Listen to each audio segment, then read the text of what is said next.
This may come as a bit of a surprise to you, but working out for fat loss is a myth.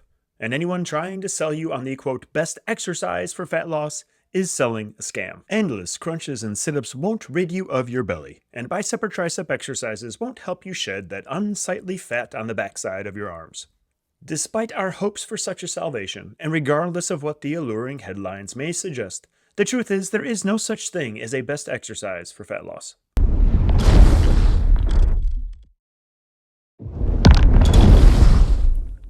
If you're new to the channel, welcome. I'm Coach Michael, founder of Maximum Health Span. I coach men and women online and in the real world to sustainably upgrade their health and fitness to maximize the quality of their lives today while simultaneously focusing on longevity.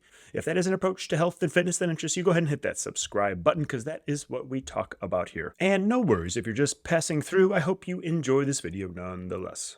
Now, you may have already learned that doing lots of sit-ups won't help you shed your belly fat. If you weren't already aware of that, I apologize for bursting your bubble.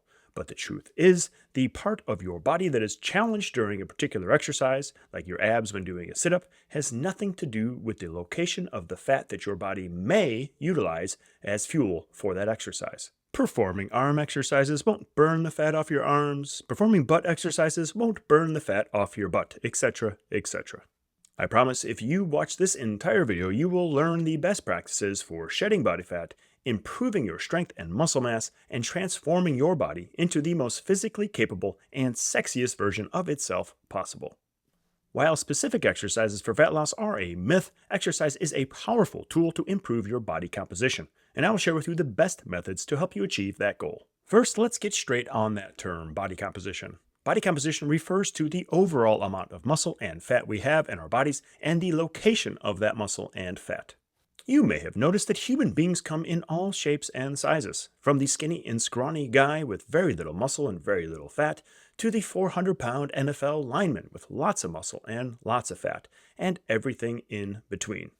Sadly, the body type that is rapidly becoming the most prevalent body type in our society is the one with very little muscle and lots of fat, which of course is the worst potential body composition you could have for your health and longevity.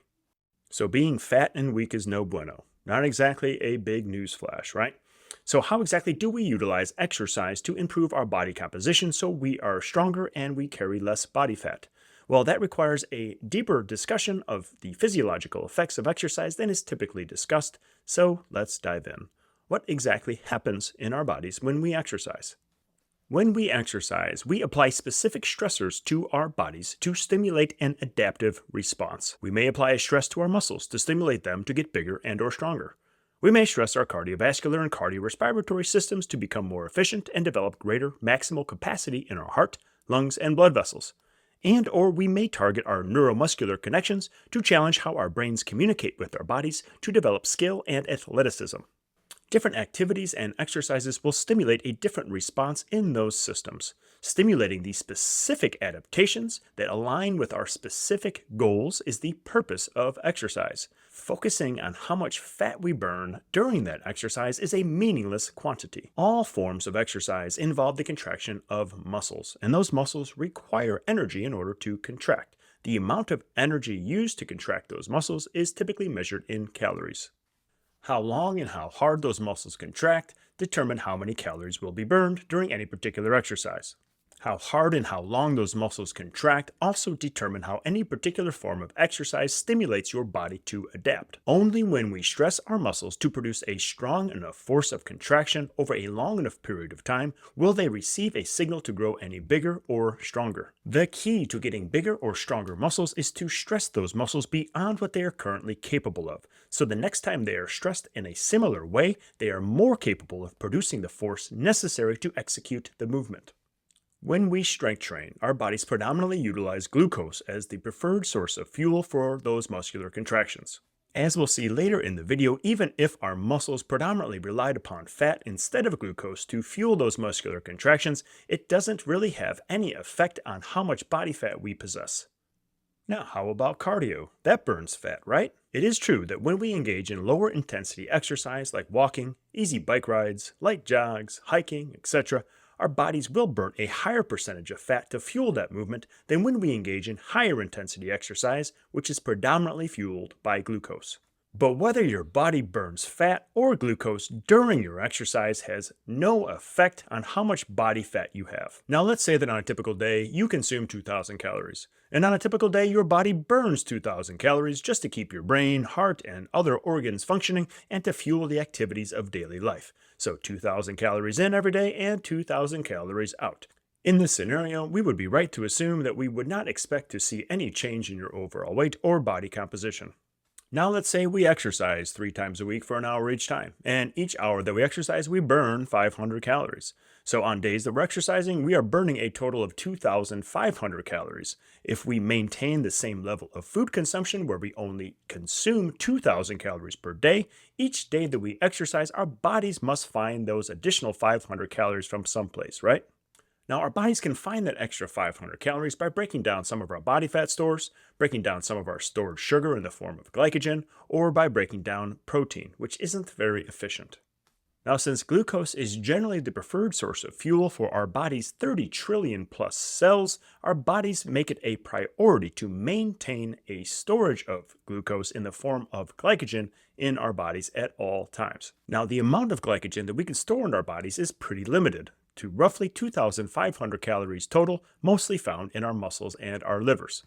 Our bodies like to maintain this level of glycogen storage, and that is why we store body fat. So we have an abundance of stored energy available to us whenever we decide to burn more energy than we consume on any particular day. The amount of energy that our bodies can store in the form of fat versus glucose is remarkable. Just 1 pound of fat contains 3,500 calories. So a 200-pound man with just 10% body fat has 20 pounds of fat, which equals 70,000 calories of stored energy, versus just 2,500 calories available in the form of glycogen. Back to our example. So on days that we exercise, we burn 500 more calories than we consume that day. And let's say we exercise for 3 hours every week, so over the course of the week, we burned 1,500 calories more than we consumed. And we consumed a total of 14,000 calories per week, 2,000 calories each day times 7 days. So we burned a total of 15,500 calories over the course of the week. 1,500 of those calories were burned during exercise. Do you think it really matters whether we burned mostly fat or mostly sugar while we were burning those extra 1,500 calories? In this example, those 1,500 calories burned during exercise is less than 10% of the total amount of calories burned throughout the entire week. Does anyone ever ask how much of those 14,000 calories were burned using mostly fat or mostly sugar? Nope. People tend to focus on what was burned during those 3 hours of exercise, and they ignore what fuel was burned during the other 165 hours of the week. See why it doesn't really matter whether you burn mostly sugar or mostly fat during those exercise sessions? It is just a tiny fraction of your weekly caloric expenditure. It is one small tree in a vast forest. So what really matters if we want to improve our body composition? I promise you solutions, and I'm a man of my word. There are 2 things that matter most. Number 1, are we actually maintaining a caloric deficit over the course of the week? Or when we exercise on a day and burn an extra 500 calories, do we simply consume 500 calories or more that day or the next day and make the whole thing a wash? And number 2, are we exercising in a way that actually stimulates the growth of muscle tissue? More on point number 1. Maintaining a caloric deficit is an absolute necessity to lose body fat. There's no way around this. Despite what you may have heard, all successful approaches to nutrition that lead to a decrease in body fat required a prolonged period of time where one is consuming less calories than one is expending.